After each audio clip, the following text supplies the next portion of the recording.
Amigos, buenas noches. Vamos a conversar en un par de minutos con el congresista no agrupado Pedro Olechea sobre la jungla del presupuesto público que está en plena discusión en el Parlamento, pero antes nos vamos a enlazar con su colega Marco Arana, que por supuesto pues encabeza la delegación de parlamentarios del Frente Amplio que viajó a Uruguay para persuadir al gobierno de ese país, de que en el Perú no existe persecución política y por ende pues el asilo solicitado por el expresidente Alan García no sería pues aplicable, no se justificaría. Congresista Arana, muy buenas noches. ¿Nos escucha, congresista Arana? Vamos a volver a comunicarnos con él en cualquier momento y le damos la bienvenida, como les decía, a Pedro Olechea, que nos visita pues en momentos mientras ocurren todas estas cosas. Pedro, ¿cómo está? Gracias por estar con nosotros. Enrique, buenas noches y a los amigos que nos siguen. Una discusión bastante importante es la que se da sobre el presupuesto general de la República, que entiendo yo la propuesta pasa de 24.000 millones a 31.741 millones de soles. Más. ¿No? Estamos hablando de un presupuesto nada desdeñable. No, los presupuestos del Perú son presupuestos importantes por cualquier nivel o por donde los quieras mirar, ¿no? Para un país que en los últimos 15, 17 años ha aumentado el presupuesto de la República en 450%, 4 veces y media. Desde el año 2000, 2003. 2000 a la fecha. Y la población solo ha ido a 22%. Eso quiere decir que el presupuesto crece que ha de debido manera alcanzar plata, pero parece que no alcanza. Y los últimos 5 años del gobierno anterior, del presidente Humala, ha duplicado el gasto corriente. ¿Usted con esto nos está diciendo que ha crecido demasiado el presupuesto? Por supuesto. ¿Cómo se entiende eso? Fíjate, la productividad es de la siguiente manera. Tú no puedes pretender cambiar un foco. Te subes a una silla y cambias el foco. Acá estamos agarrando a una persona que agarra el foco y 3 que le den la vuelta a la silla. El Estado es muy grande, según lo que nos Yo está creo diciendo. que el Estado es muy grande y no está donde debe, no está a donde debe estar y está donde no debe estar. Yo creo que si tú ves la ejecución presupuestal al 15 de noviembre en todo lo que es los gastos de capital, los gastos corrientes son mano de obra, para que entienda la gente, son sueldos y salarios. El Congreso solo en el último periodo del Congreso anterior aumentó en 1.000 empleados. 1.000 empleados, ¿ah? Bueno, pero sigue aumentando el presupuesto del Congreso, porque claro, ahora está creciendo en 200 millones de soles, claro, que porque estoy viendo. tú en el momento que subes tienes casi 4.000 empleados.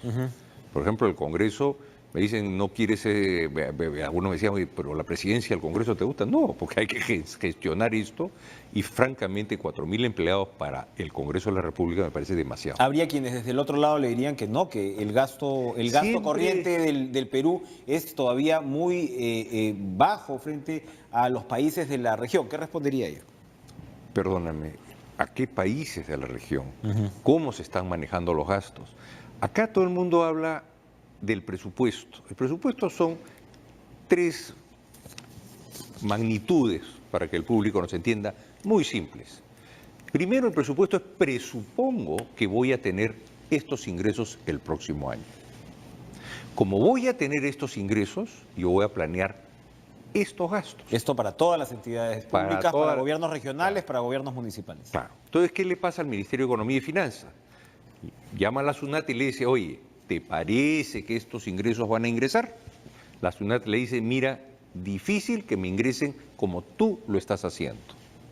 Entonces, tiene que ir el ministro de Economía al ministro de Hacienda y decirle, tengo un desfase, consígueme un crédito mientras que los ingresos comienzan a ingresar a la caja. Entonces, estos movimientos hacen que muchas veces a tiempo no lleguen los dineros presupuestados, porque se presupuestó pero no ingresaron. O sea, no necesariamente porque yo hago un presupuesto me va a ingresar el dinero. Entonces el dinero tiene 2 formas de ingresar, vía cobranza de impuestos, ingresos propios del Estado, que son mínimos, o fuente de financiamiento. Entonces el desfase que yo tengo entre ingresos y gastos lo cubro y así el presupuesto de la República funciona. Entonces, ¿qué quiero decir con esto?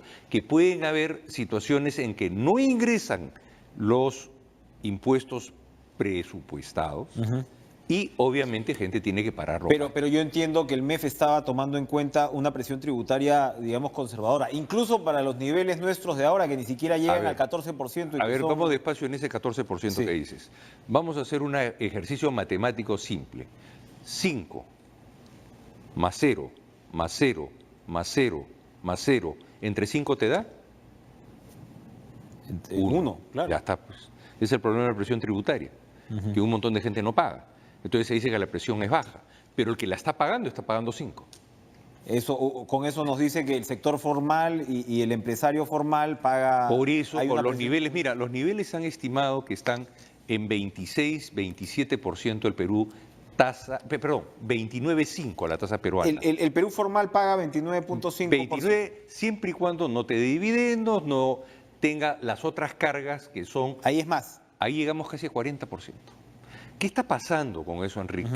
Hay muchas compañías que se comienzan a ir del Perú o ya no están entrando compañías. Ahí entonces vuelvo entonces al que parece ser el fondo de su razonamiento. Lo que usted dice es que el presupuesto es demasiado alto para cómo gasta el Perú, la calidad de gasto, y que ese presupuesto alto se está financiando básicamente con una presión tributaria muy alta para el Perú formal.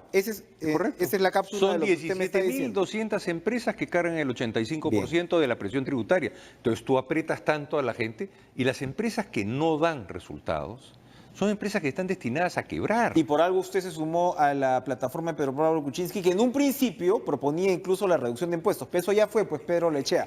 Nadie está hablando de reducir impuestos. Desconforme. Es como si estuviéramos hablando de hace año y pico. Claro, pero... ¿Qué hacer por ese lado? Mira, lo que tú tienes que comenzar a hacer es a volverte competitivo en materias económicas para atraer la inversión. Tú mira el empleo. El empleo dicen que ha crecido, pero el problema es que son impuestos que son temporales. Entonces, básicamente está creciendo en el sector terciario de la economía. Todo empleo que pague las leyes sociales es buen empleo, es buena calidad, es lo que llaman el empleo decente.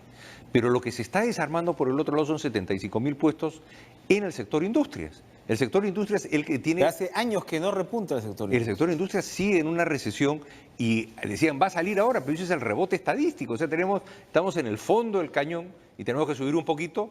Oye, pero sigues en el fondo. Entonces no está saliendo. Entonces, ¿qué cosa es lo que nos ha convertido en poco competitivos? Primero, la traba de las inversiones, que es un absurdo. O sea, cuando dice los anti-extractivistas, obviamente trabar abona en que haya crisis. Cuando uno no deja de invertir en petróleo, no deja de invertir en minería, lo único que está haciendo es abonando a que la crisis sigue, porque esos van a ser ingresos fiscales que obviamente van a mejorar el presupuesto. Por el otro lado, el Estado tiene que hacer un mea culpa y analizar qué cosas... Yo te puedo justificar todos los gastos que quieras. La cuestión es cuánta eficiencia y qué tienes que hacer y con cuánta gente puedes hacerlo. ¿Y qué pasa con nuestra eficiencia? ¿Cómo se está gastando el presupuesto? Bueno, estábamos diciendo alrededor de 85%. Mira, cuando tú ves que has generado el gasto corriente es para pagar planillas, ¿para qué? Para subir los papeles del primero al segundo, al cuarto, al quinto, al sexto, séptimo, octavo piso, y después el octavo al séptimo, al sexto, al cinco, o es para que se haga las inversiones de capital. ¿Cuál es el objeto que tiene el Estado? Tiene un objeto regulatorio, pero regulatorio no es todo el Estado. Creo que se está aumentando en 493 millones el gasto corriente, según el número que tengo. Bueno, pues entonces, ¿qué cosa es lo que...? Y 3.000 millones en gasto de capital. Pero por el otro lado, don Pedro, se está prohibiendo el aumento para los funcionarios estatales a todo nivel. Pero por eso, pues comienzas a entrar en una espiral absurda. O sea, lo que deberías tener es empleados muy bien pagados, en poca cantidad, con muchas responsabilidades y responsabilidades claras. ¿Y dónde se emplea el resto? ¿En el Perú informal? El resto, no. El resto, ese es el problema que tú tienes cuando has estado despreciando la inversión por tanto tiempo. Lo que mejor mira, el año 2009-2010, que fue el crecimiento de 9% y 10% de la economía peruana, una empresa formal grande tenía 50% de probabilidades de encontrar el operario que buscaba. ¿Y cuál es la única forma de corregirlo? Pagando más.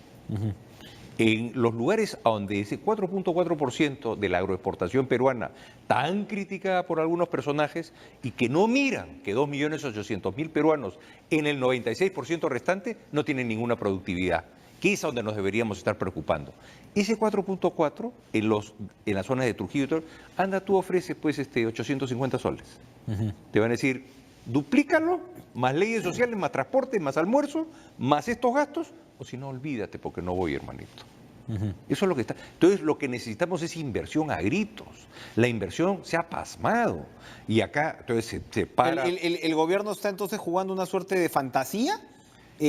Acá el mensaje tiene que ser claro a favor de la inversión. No lo estoy viendo venir.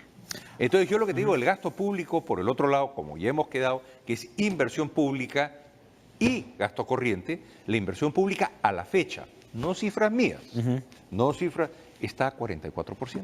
A la fecha, 44%. 40. Acá ahorita en noviembre. Ahorita en noviembre, o sea, ¿cuánto vamos a llegar a diciembre? Y es mejor que, y le voy a decir a nuestros amigos que nos ven, mejor que no lo ejecuten a que lo ejecuten mal.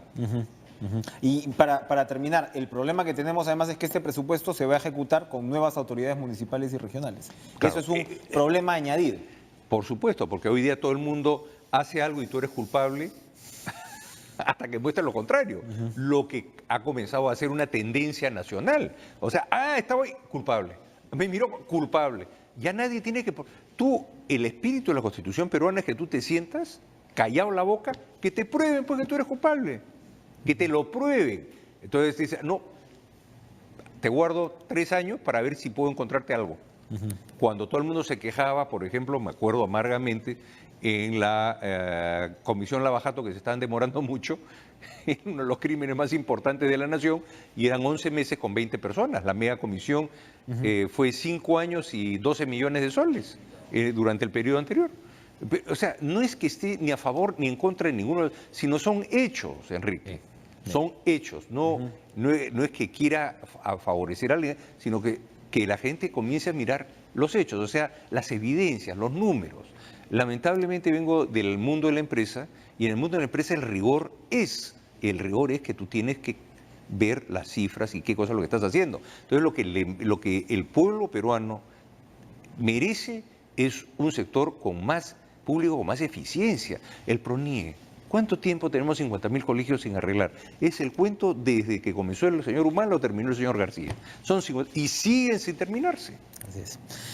Pedro Lechea, muchas gracias por traernos datos tan interesantes sobre su perspectiva. Podríamos llamarlo presupuesto preventivo o presupuesto preliminar, probablemente es lo claro, que el presupuesto debe en estos días, ya toca, antes de que termine el mes de noviembre, tiene que aprobarse, pero nuevamente la dinámica que te explico es la que me preocupa. Muy bien. Entonces es cobrar plata, tener plata, no poderla gastar, tener miedo a gastar, aprender a gastar. Perfecto, clarísimo. No es así que tengo plata y ya funcionó todo. Gracias, Pedro Lechea, por acompañarnos esta noche. Vamos a una pausa amigos. y regresamos con más en Caracalanos.